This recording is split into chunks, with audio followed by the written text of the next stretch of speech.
এইটো আপুনি এনেদৰে দেখি চিনি পাইছে নাই মই নাজানো, কিন্তু এই মেচিনটো হৈছে Asusৰ টাফ সিৰিজৰ এটা লেপটপ। তো এই লেপটপটো মোক ভাইটি এজনে দিছিলে আনি ৰিপেয়াৰিঙৰ কাৰণে, আৰু ৰিপেয়াৰিং হ'লেও কষ্টিং বহুত আহি যাব, এৰাউণ্ড 20,000 কষ্টিং আহি যাব এইটোত। যদি ৰিপেয়াৰিং নহয়, মাদাৰবোৰ্ড চেঞ্জ কৰিব লাগে, তেতিয়াহ'লে এইটো প্ৰাইচ আৰু আহি যাব। মই লাষ্ট এটা ভিডিঅ' দিছিলোঁ টাফৰ ওপৰত, বহুতে মোক কমেণ্ট কৰিছে যে টাফ ল'ম নে নল'ম, মেছেজ কৰিছে, ফোন কৰিছে। কিন্তু কথাটো হৈছে মই ডাইৰেক্ট মানা কৰিবতো নোৱাৰোঁ টাফ ল'ব নালাগে বুলি, কাৰণ বহুতে ভালদৰে চলাই আছে কিন্তু তাৰ মাজতে। আৰু এইটো সময়ত বেছিকৈ প্ৰব্লেম আহিছে কাৰণ এতিয়া গৰম বেছি হৈছে, অভাৰহিট বেছি হয়। আপুনি লেপটপটো ভালদৰে এবাৰ ছাৰ্ভিচ কৰাই ল'ব, ভালদৰে চলি আছে বুলি তেনেকৈ থাকিব নিদিব আচলতে।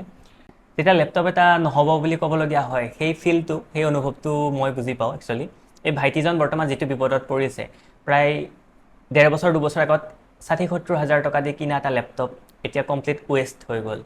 ক'বলৈ বহুত সময় লাগে যে লেপটপটো ঠিক নহ'ব বুলি, মই মানে কৈ দিবলৈ বহুত টাইম লাগে, ভাবিবলগীয়া হৈ যায়। কিন্তু উপায়টো নাই আৰু, নহ'লে যিটো বস্তু নহয় সেইটো বস্তু নহয়েই আৰু।